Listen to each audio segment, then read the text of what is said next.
Father, he said, everything is possible for you. Take this cup from me. Yet not what I will, but what you will. Then he returned to his disciples and found them sleeping. Simon, He said to Peter, are you asleep? Could you not keep watch for 1 hour? Watch and pray so that you will not fall into temptation. The spirit is willing, but the body is weak. Once more he went away and prayed the same thing. When he came back, he again found them sleeping, because their eyes were heavy. They did not know what to say to him. Returning the third time, he said to them, Are you still sleeping and resting? Enough. The hour is come.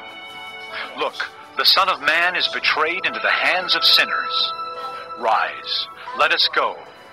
Here comes my betrayer. Just as he was speaking, Judas, one of the 12, appeared.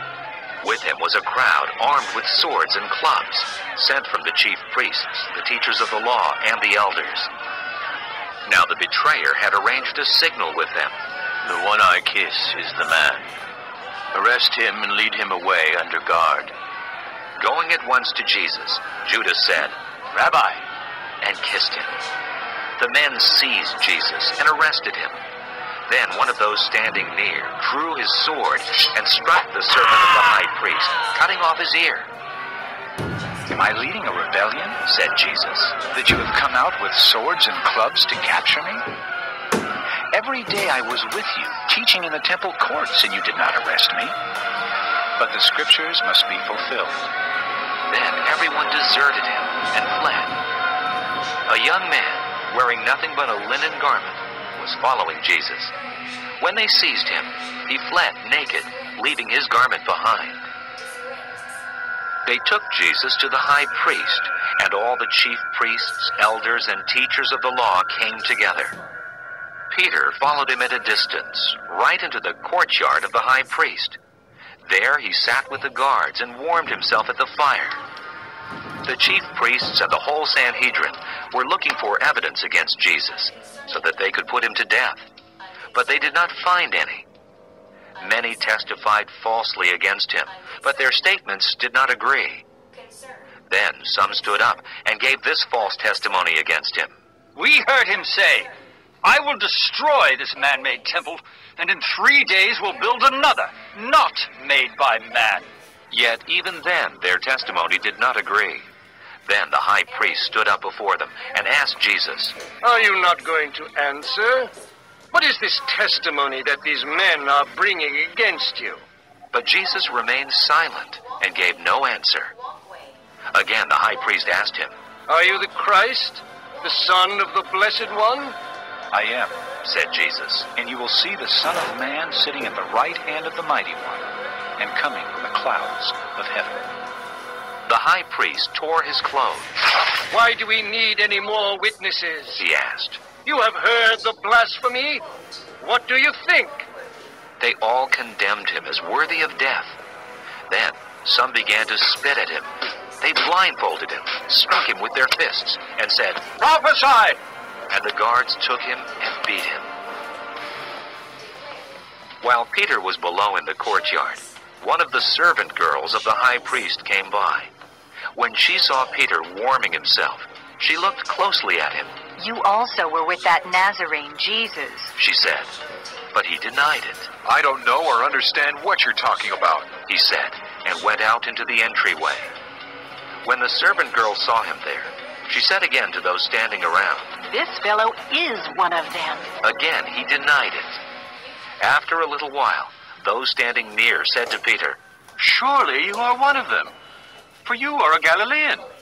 He began to call down curses on himself, and he swore to them. I don't know this man you're talking about. Immediately the rooster crowed the second time. Then Peter remembered the word Jesus had spoken to him. Before the rooster crows twice, you will disown me 3 times. And he broke down and wept. Calmness. Calmly. Calmly. Connie. Connie. Calm. Calm. Jealously. Jealously. Jealousy. Jealousy. Jealous. Jealous.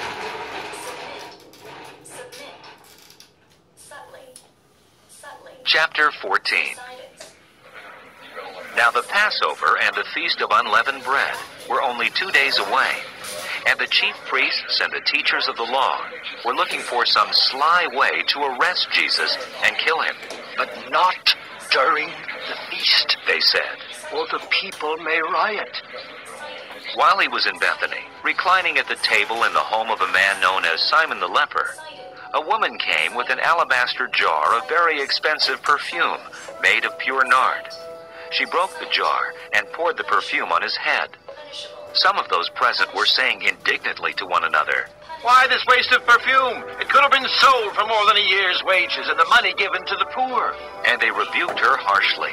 Leave her alone, Said Jesus. Why are you bothering her? She has done a beautiful thing to me.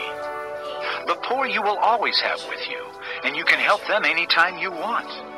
But you will not always have me. She did what she could.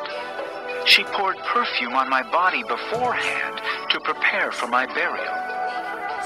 I tell you the truth.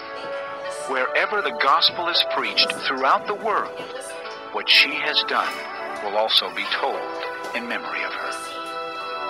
Then Judas Iscariot, one of the 12, went to the chief priests to betray Jesus to them. They were delighted to hear this and promised to give him money. So he watched for an opportunity to hand him over. On the first day of the Feast of Unleavened Bread, when it was customary to sacrifice the Passover lamb, Jesus' disciples asked him. Where do you want us to go and to make preparations for you to eat the Passover? So he sent 2 of his disciples, telling them, Go into the city, and a man carrying a jar of water will meet you. Follow him. Say to the owner of the house he enters, The teacher asks, Where is my guest room, where I may eat the Passover with my disciples? He will show you a large upper room, furnished and ready. Make preparations for us there. The disciples left, went into the city, and found things just as Jesus had told them. So they prepared the Passover. When evening came, Jesus arrived with the 12. While they were reclining at the table eating, he said, I tell you the truth. One of you will betray me. One who is eating with me. They were saddened, and one by one they said to him, Surely not I. It is one of the 12. He replied, One who dips bread into the bowl with me. The Son of Man will go just as it is written about him. But woe to that man who betrays the Son of Man. It would be better for him if he had not been born. While they were eating, Jesus took bread, gave thanks, and broke it, and gave it to his disciples, saying, Take it. This is my body. Then he took the cup, gave thanks, and offered it to them. And they all drank from it. This is my blood of the covenant, which is poured out for many. He said to them,